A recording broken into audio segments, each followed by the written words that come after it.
भोपाल में लीकेज की वजह से एक बहुत बड़ी ट्रेजेडी हुई थी। उसका नाम है कुल्लू। कुल्लू की शक्ल ऐसी है, वो सुट्टा खरीदने आता है, दुकानदार विमल फ्री में दे देता है। कुल्लू फिर भी लेता नहीं है, बोलता है तन्मय के घर से आ रहा हूँ, ऑलरेडी मुंह में कुछ है। मेरे नाना जी तो नींद में मर गए थे यार। वो बेटर होता है तो। नहीं मतलब उन्होंने आवाज लगाई थी, हम नींद में थे भाई। कृष्णा कभी भी कॉल नहीं सकती क्योंकि कश्मीरियों को घर से निकालना बहुत आसान होता है।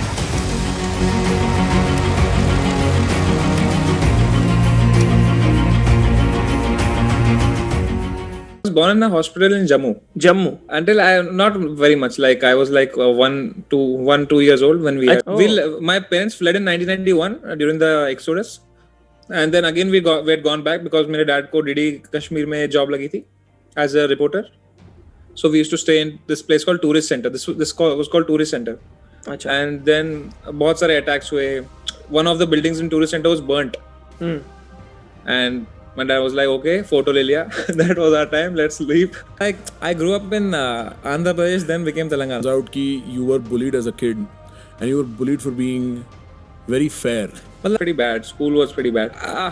Until 6th, it was great. I was in ICSE. I was in school called Ramadevi Public School. Then suddenly went to a different school. And it was one of those schools which was one of the best schools of the country, of the city, Hyderabad Public School. And I don't know what it was. I always felt rejected by everybody, probably because I was a new outsider, completely different colored guy. I'm white came out fair, and they used to always call me names, Goriya, something. And right now looking back, I'm like, how could I ever get offended at this? But you know, they would call me Gori, something they would be saying, some shit. And as a child, it would affect you, right? They would call me all these bad words, homophobic words, things like that. They would, just not show any respect. They would not treat me like a human being. If I was there, then I was, मेरे पे तो joke होना ही है कि I used to fear going to school. I used to try to go late so that मैं जब जाऊँ तो teacher already हो, ताकि I don't have to face any of that shame. And बचपन में काफी कुछ होता है. You like some girls. You have a crush on them. उसके साथ तुम उसके साथ बात कर रहे हो तो suddenly कोई आके something they do and you can't even say anything to them because you don't have the physical or the verbal strength to fight. So you just laugh and you just be like, okay, it's fine.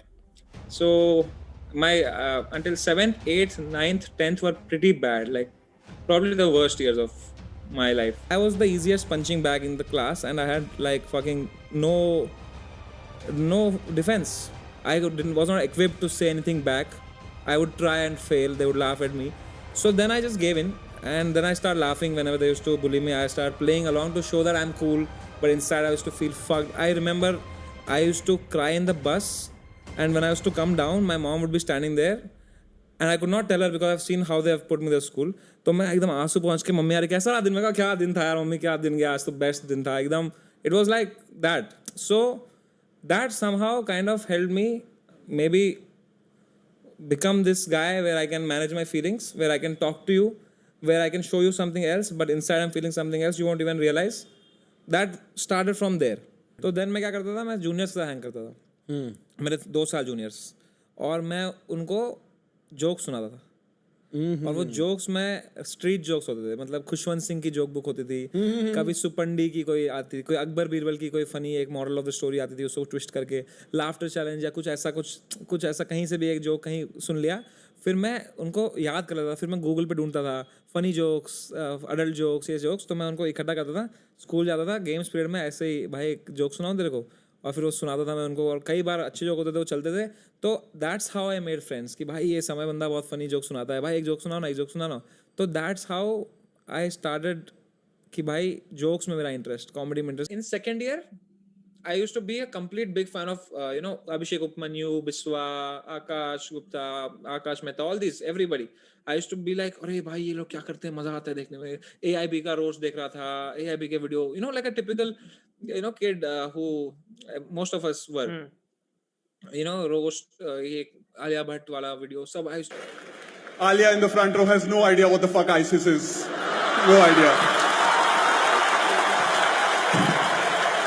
Not a fuck. Alia, just to clarify, on your products in the kitchen, that is the ISI mark, that is different.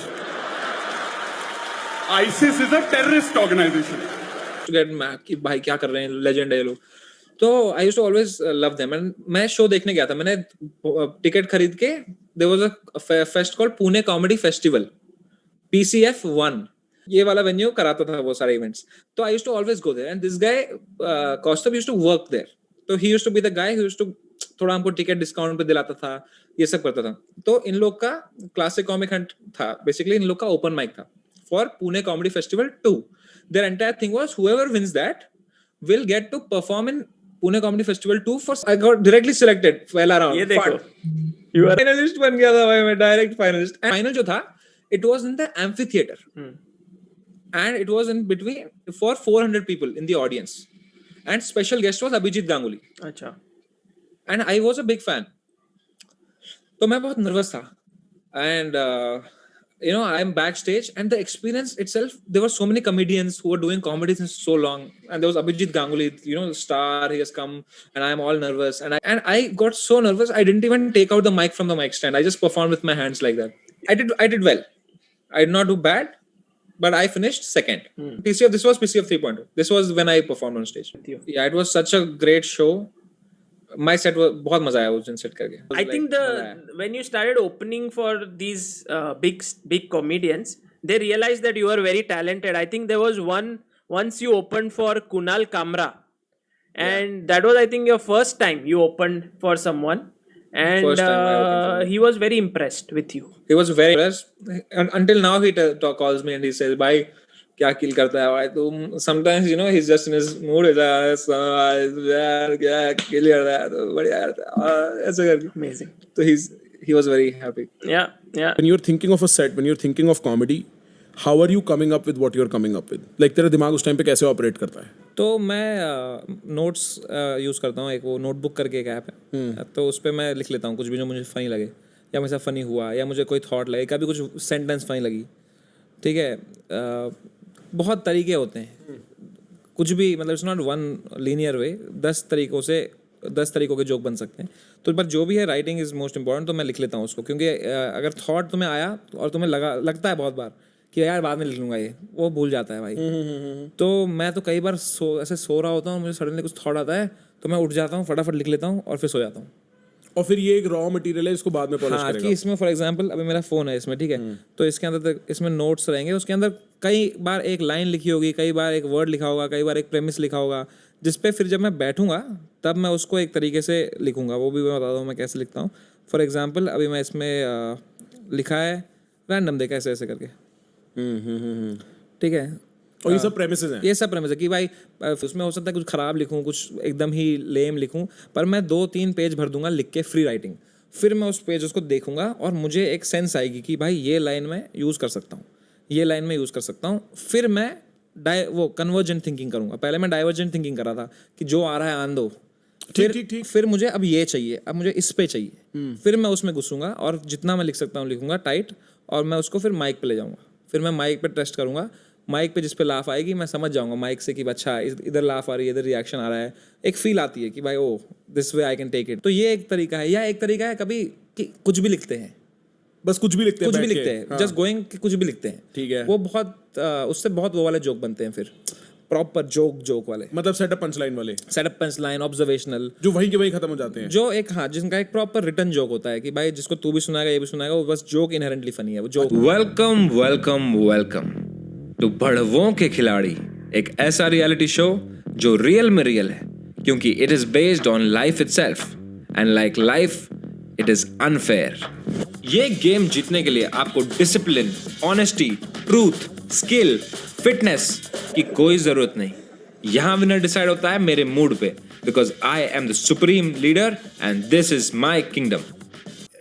India's got latent देख, तो एक नया show है YouTube पर, my friend है Samay Raina, I highly recommend you all check it out. वहाँ बहुत offensive humour डाला है. अच्छा. हाइपर ऑफेंसिव, गालियाँ, डायरेक्ट ऑफेंस एटसेट्रा. एंड अगर कुछ नहीं हुआ, ये सब भी नहीं हुआ, एंड सामने से अचानक से आ गया, तो what you can do, like I said, उंगलियां लेके आंख में डालनी है, लाइक लोअर लिप फाड़ना है, कान फाड़ने हैं. आप गांधी जी से मिले थे कभी? उनके 3 बंदर ऐसे ऐसे बैठ रहे थे, कान लिप्स फाड़ देंगे. मैंने करम करे,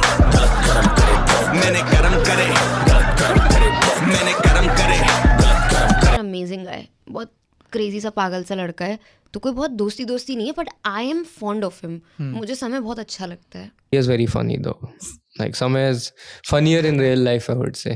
समय तो बहुत किल करता है. सबसे पहली चीज तो है समय के पास एक टोन है जो उसने क्रैक कर लिया है, जो ऑलवेज वर्किंग हो रहा है. वो शोज पे भी आता है, वो ही इज ऑलवेज देयर. मतलब वो भाई है, मतलब हमेशा रहता है.